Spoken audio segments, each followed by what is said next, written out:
So the opening mission of Pirkei is pretty shocking, actually. What's the worst advice you could give somebody, especially if you'll talk about parenting? One of the worst piece of advice you could give is try to please others. People please or look for people's approval, or do whatever you want, whatever works for you. Now think about, I'll just say the words of the first Mishnah in Pirkei. Rabbi Omer, Ezu hi derech yeshara sheyaver lo ha'adam. What's the straight, best path that a person should choose? Kol shehi tiferes lo'iseha, that which is beautiful for the person doing it. V'tiferes lo'i min ha'adam, and is beautiful for others. Then he adds, "V'havizar b'mitzvah kala kavachamura she'inat yedei matan scharon shel mitzvahs." Then be careful with all mitzvahs, the lenient ones and the strict ones, because you don't know the reward. In the Rebbe's words, the Rebbe spoke about this several times. Tav Shalom and Hey, the Rebbe said, "Is this a normal piece of advice? Is this normal to tell somebody, you know the best path? Choose what's good for what works for you, or choose what other people think is good." They actually contradict each other also. Because if you choose what works for you, you're not thinking about others. If you're thinking only about others, you're not thinking about yourself. So which one is it? And then since when are Yidden, especially Chassidim, this is Pirkei Avos for Chassidim, since when are we out to choose a path? We have, Baruch Hashem, a path. The Torah is a path for all Yidden. The Mishnah says no. Eizu hi derech yeshara sheyaver lo ha'adam, that man should choose. We have a path that's already chosen for us. And then the choice of the word also, ha'adam, is interesting. In the second sentence. Kol shehi tiferes lo yisel, that which is beautiful for the person doing it. V'tiferes lo, and it's good for him also, min ha'adam, by others. Should have said by other people. Min ha'anashim. No, but the Mishnah says it's beautiful to another man.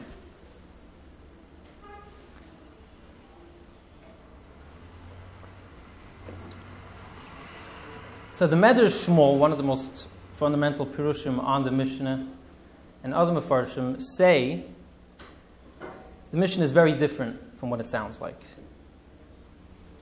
And the Nakuda that the Rabbi is coming to address is something that we all have, to one level or another, and that is people are subjective. We're close to ourselves, we're close to those who are close to us. It's very difficult for us to judge ourselves or others. Think about it. If we want to know what we look like, what do we need to do? Ask somebody, or look in a mirror. What's interesting is sometimes even if we look in the mirror, we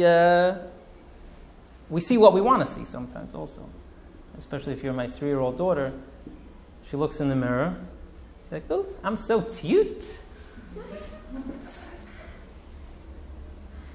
They say this guy was walking down the street before the days that mirrors were created. So he's walking down the street and he sees something shiny on the floor. So he bends down, picks it up, and takes a look at it. And he's shocked. It's years that his father passed away already, and now he sees a picture of his father. And he's afraid to show it to anybody because this is like a magical glass. You see dead people in it. He takes it home and he hides it somewhere in the attic. And every few weeks he would go up and take a look at this image of his father. One day his wife notices this whole routine. She says she has to go see what her husband's doing in the attic. So she goes up and she sees him taking out this glass and he puts it back. So after he leaves, she goes up and she takes a look at it. She takes a look into the mirror. She's like, "Oh, so touching. He comes up here to take a look at me." For that reason, the Mishnah talks about Eizu hiderech yeshara sheyaver lo ha'adam. You want to choose, when it comes to making decisions, you want to choose what's best for you. But sometimes we don't know what's best for us. In the words of the Medrash Shmuel, Adam korev eitzel atzmai, that the pasuk says, "Kol darki ish zach be'enav." So what is the solution to this? What's the solution? Because if you think also, we'll go straight to how this would apply to questions that come up in chinuch and parenting. You could probably bet that if you ask parents, a group of parents, what do you want for your kid? What do you think most parents would answer? Probably something like, you're afraid to answer, huh? They should be happy. Most parents probably say, I want my kid to be happy. You want your kid to be happy. You want your child to be happy. That means you want the best for them. Kol shehi tiferes le'oiseh. You want what's most fitting and most beautiful for them. This becomes a challenge sometimes because parents, we're subjective to our kids, and our judgment sometimes could be wrong because of that. In fact, there's a letter. I made a copy of the letter here. The Rabbi writes to someone. It's in Igros Kedesh Chelak Chaf. The Rabbi writes to someone who had to make a decision for one of their children. And the Rebbe says, since this decision hinges on many details about your child and about their personality, etc., therefore you should talk to someone else about it who knows your child well, your son well, because sometimes the closest relatives are, and specifically the parents, cannot make an honest judgment about their children, and they cannot properly evaluate their children. And the suspicion is, we're worried that the parent will overlook a kid's flaw, but sometimes the parent doesn't see the kid's strengths. For example, a parent has to make a decision where to send the kid to school. Who's the parent looking out for? If it's for the kid, then you'll think, okay, all my kids went to one school. For this child, maybe that school is better. If I'm looking out for myself, for my own image, and what my family is going to say and what friends will say, I'm not thinking about the child altogether. I'm thinking about just myself. Skipping a grade, going back a grade, we're going to think about what's best for the child. But then, could I take a look back and see the child objectively? So how do you do this? Said the Medrash Shmuel, there are two possibilities. Get someone else involved. One is simply ask somebody, like the Rebbe is suggesting over here. Ask somebody else what they think. They'll be your mirror. Hey, what do you think about my child? What do you think is best for them? That's kind of obvious. Then there's a more subtle one, an edel one over here. And he says, what the Mishnah is saying, you could sometimes be your own objective view. How do you do this? Sometimes it's by looking at what others do. Look at another 5-year-old kid. Say, I have a 5-year-old kid, and here's a 5-year-old kid. Observe that 5-year-old kid. Say, that's interesting. My kid is much younger than I thought he was. Maybe I should be easier on him. Maybe I should expect more of him. Look, there's another kid. Or look at my kid like somebody else, like somebody else's kid. And my mashpia once gave me a piece of advice. It's based on this Mishnah. He says, if you're not sure what to do sometimes, this is the third way of doing it. Ask yourself, what would I suggest to somebody else? If someone came to me with this question, what would I tell them? So now suppose you have a 5-year-old girl, you have to send her to school every day, and she refuses to wear what you tell her. So now you could say, imagine if my sister would call me with this exact problem. What would I tell her? I would probably have loads of suggestions, maybe good suggestions. Let me suggest that to myself. So Tiferes Lo Min Ha'adam means we're going to get the guidance from somewhere else. Either I'm going to ask someone directly, or I'll observe other people and then take that, apply it to myself. Or ask myself, what would I suggest to somebody else? Ultimately, what the Mishnah is saying is, look out what's best for the child.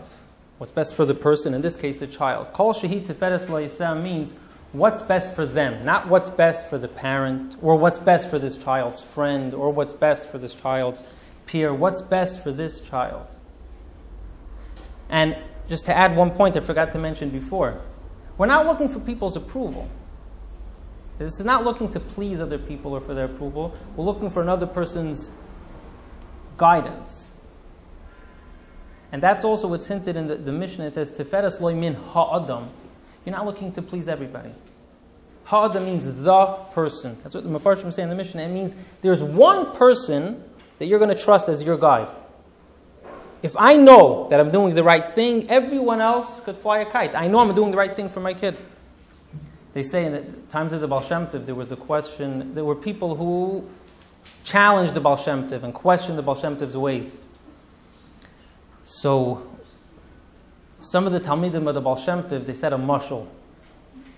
To deal with this, to explain, they said a mashal, that there was a king once who had an art collection. He commissioned an artist, and he had to make a whole bunch of paintings.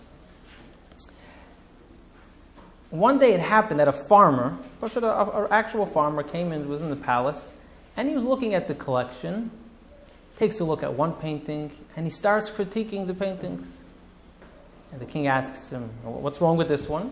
So he points out, actually what they write over there is similar to the story with the Rebbe Rashab. He said, if you take a look at the wheat growing in the field, you'll see there's a little creature on one of the stalks of wheat, and the wheat isn't bending. And the king is like, you're right. And like this, he went through painting after painting, and this farmer, who doesn't know anything about painting, is critiquing all the paintings. And it came to one painting, and this was a painting of a scene inside the palace, but not stam inside the palace, in the chambers of the princess. And it was a painting of the princess getting dressed up. It was a makeup artist putting makeup on the princess. And the farmer now starts giving his opinion on this. And at that point the king says, Adkan. You were never in the palace. You have no clue what a princess is or what a princess should look like. Here, you're not entitled to have an opinion. So they said this mashal to say, who are we worried about? People in the street are going to give an opinion about the Baal Shem Tov. We know that tzaddikim approve of the Baal Shem Tov. We know that our Rebbe is doing the right thing. We know we're doing the right thing, so then there's no question. So a parent, when we get the advice from Kol Shi Tiferes Lo Min Ha'adam, the person, the right person, the guy that we accept as our mashpia, our rav, our good friend, then we know we're doing the thing that's right for the kid. This moves on to the next angle for this Mishnah, because what's right for the kid. Are we just into making kids feel good? It sounds like we could technically be, there's nothing to do with Yiddishkeit almost. Kol Shi Tiferes Lo Yiseh, that my kid should feel good with himself. It's not only about that, obviously. There's another way of looking at this Mishnah. At first it's going to sound strange. At least I hope it sounds strange. There's a sefer called Chanoich Lenar, was written by the son-in-law and the student of the Rameh Mipano, one of the leaders of the Yidden in Italy, probably about 500 years ago. See, they recently discovered a manuscript, a sefer on Pirkei Avos. It's called Chanoich Lenar. So on this Mishnah he writes like this.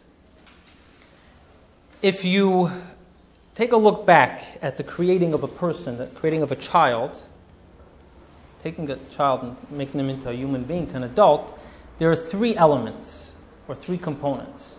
One is taking a newborn child and turning them into a mensch. Then there's teaching that child how to survive in the world, how to interact with people. And then there is serving Hashem. So there's a child interacting with others and serving Hashem. I say this sounds strange because it sounds almost like until a certain age we're only worried about the kids' basic human needs and to be a mensch. We don't care about others. And then we're not yet worried about Hashem. When it gets older, we'll start worrying about Hashem. That's clearly not what he means. What he is what he's saying is, what Rabbi is providing in our Mishnah is the ideal framework of how to bring up a healthy Yiddish kid. And the three ingredients here are Kol Shehi Tiferes Lo Yiseha, what's beautiful for the person, That means creating the individual. Tiferes loimin ha'adam means how they interact with others. And mitzvah kala kavachamura means complete dedication to the Eibishter. These are three components. And when he gets specific, he says, the first one is the role of the mother. The second one is the role of the father. And the third one is the role of those who are educating the child. It could be both, the mother and the father. It could be the school, the yeshiva.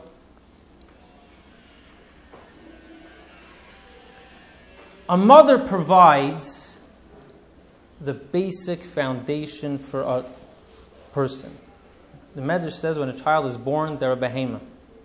They're like an animal, concerned just with themselves. They don't know how to do anything. They say, Mendel Futafas, he was about 17 and Ben Shem turned 20. So he asked him, Chassidim say that when you turn 20, you start feeling the Yechidah Shebenefesh, your connection with the Yechidah from the Rebbe, you start feeling in your Nefesh. Did you start feeling it yet? So he said, they only say that about a mensch, a person. I'm a behemoth. I don't feel it. Okay? Years passed, and now the Ben Shem turned 70. So the Mendel says, he asked him, no, remember our conversation? What about now? You started feeling it already? So he said, Ich bin noch halt nicht kein Mensch. He said, I'm still not a mensch. Being a mensch, a Yiddish mensch, starts from when we're born, and it's a process. To be a mensch. And it starts from when a baby is a little baby. The Medrash says a baby is like an animal. And then the mother primarily is the one who nurtures that child. The Chovos HaLevavos, we learned it here in one of the classes, gives an example of a baby's trust in his mother. Is one of the highest levels of trust there could be. A child learns trust from his mother. A mother will teach a child basic human skills, eating like a mensch, hygiene, dress, responsibility, time, orderliness. These are things that a mother gives to a child.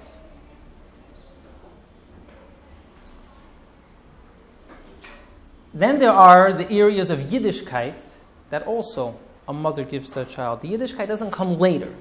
It's just that there are areas in Yiddishkeit that are primarily the role of the mother. This is ideal. This is derech hayishara sheyavar lo ha'adam.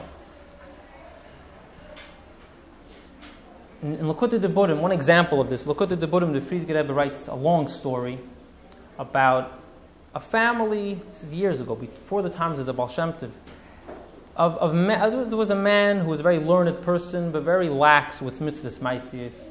And long story short, there was his children knew how to learn very well, and then he just went totally fry. Reb Adam Baal Shem sent this person's great nephew on a shluchas to him. Okay, this person was fry for many years.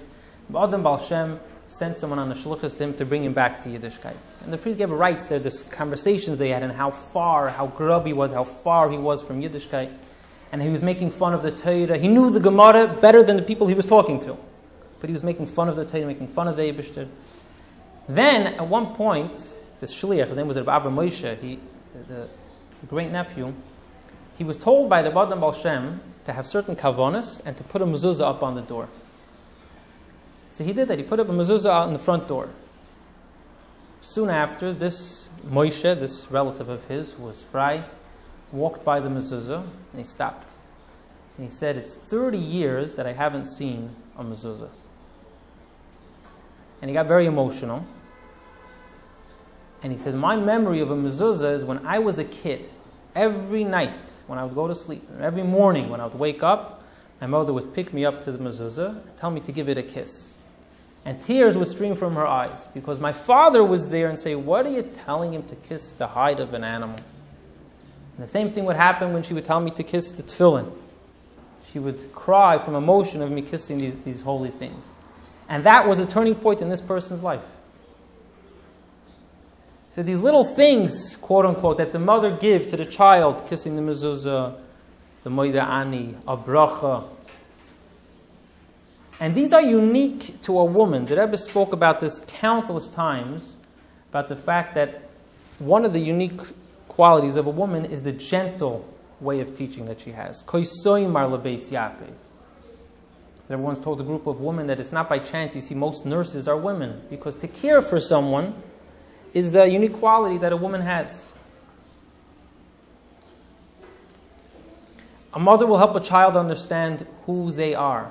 A mother's much better at identifying who is this kid, who is he really, who is she really.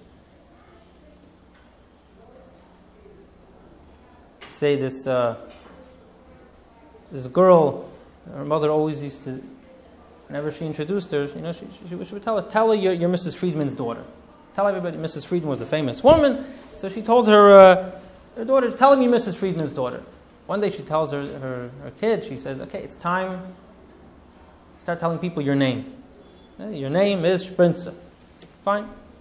One day she's in the Sprinzers in the supermarket, and the woman behind her says, oh, aren't you Mrs. Friedman's daughter? So the kid looks up and she's like, I used to be. Who is the kid really? The kid knows who they are, to understand who they are, their mailas, their chesreinis. A mother has an ability to do that. You don't have to go any further than halacha. Halachically, who determines whether or not a kid is a Jew? The mother.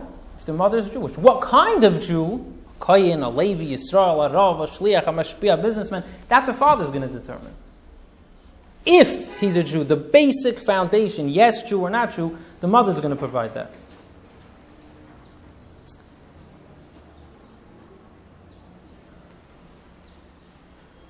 There's a line that we all, assuming everybody here heard it before. It's a better essen to live in davening, be davening to live essen. It's better to eat for the sake of davening better than davening, rushing a davening that you should be able to eat. But there's something deeper in that. The Rebbe explained, Chiluk Aleph, Parshas Yisro, I think it was.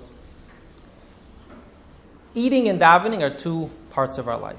Eating represents all the material parts of our life, the gashmis, and the davening is all the ruchnis. Eating for the sake of davening means that we engage in all the gashmistic things that we need, but we do it all for the sake of enhancing our service of the Eibusher. Essen is to live in davening. We're not davening so Hashem will give us a nice gashmistic, a good life. We're not davening to rush and go. We're eating in order to be able to daven. But the Rebbe pointed out the following. What's the story behind this line? Rebbe Rivka. It was a story. Rebbe Rivka, when she was, I think, 17 years old, she was weak, and the doctor told her you have to eat before you daven. So the Tzemach Tzedek told her this line. It says, better to eat in order to daven and daven in order to eat. So that everyone said like this. There's a reason why this teaching is transmitted the way it is. Because it's important to know who is the most suitable to teach this lesson. A woman. She's the one giving the food. So she's the one providing the basic beginning needs of a child. She's the one who's going to be able to teach. This is how you do it like a yid. This is how you eat like a yid. This is how you dress like a yid. This is how you speak like a yid. One thing that's very helpful to know this is one of the challenges we have today is the confusion of roles. You have the concept of Mr. Mom. I don't know when that phrase was coined, but it couldn't have been too long ago. Either you're Mr. or a mom, which one? So we're talking in a normal, healthy environment. It's good that a person should know what their role is, in other words, what's expected of them, but also that they're succeeding in their role.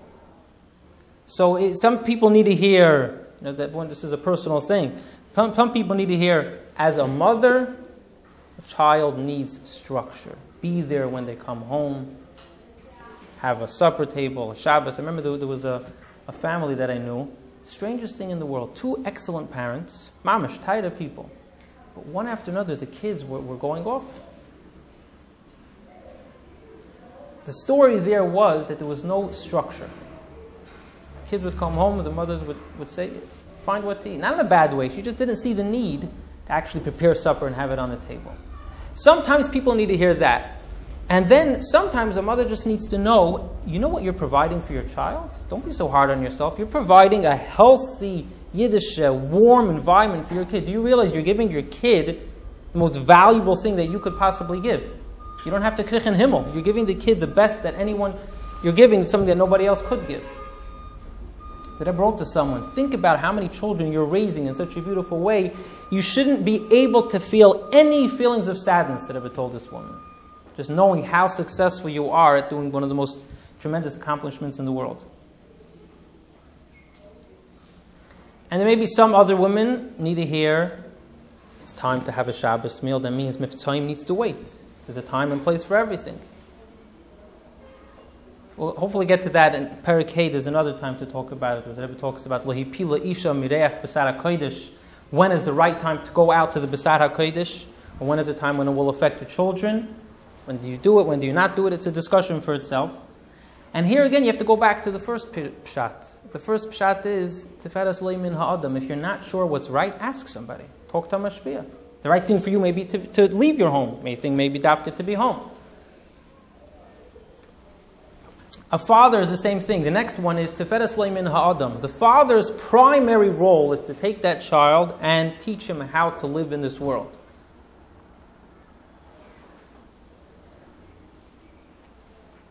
You know, some people need to hear, I'm hands-off, father. You know, it's not for me. I bring the money. I take care of the family. When the kids are old enough to go to yeshiva, to play soccer, that's when I'll come. The Mishnah is saying, no, Tiferes Lo Min Ha'adam means you have a little child, you're working with a fresh human being here, a fresh person. Teach them how to interact with other people, how to succeed in the world. That's your role of the father. One of the things, we learned it here in one of the classes. What's one of the obligations of a father to his son? It's to teach him how to swim. To swim is one. That's not brought in Shulchan Aruch, it's brought in Gemara. And how to earn a living. So the Avnei Nezer said like this. He said, these two obligations are actually the same. A father is going to teach his child how to earn a living like a yid. He's going to say it's the same way you swim. We know from Chassidus, what's Mayim Rabbim, the Mayim Hazadenim is the world of Gashmi, is the world of Elam Hazah, of business. A father is going to teach his son, you want to stay above the water. You want to get from point A to point B, and the water is going to help you get there. But you need to keep your head above water. You have to breathe. Keep your head above water. That's how a father teaches a child how to earn a living. So that's a father.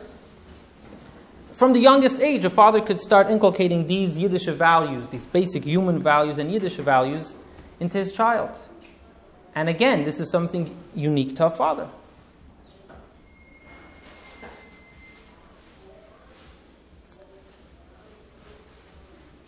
Then there's Yiddishkeit. Yiddishkeit, again, it's not limited only to the mother, only to the father, or only to when the kid's 10, 15 years old.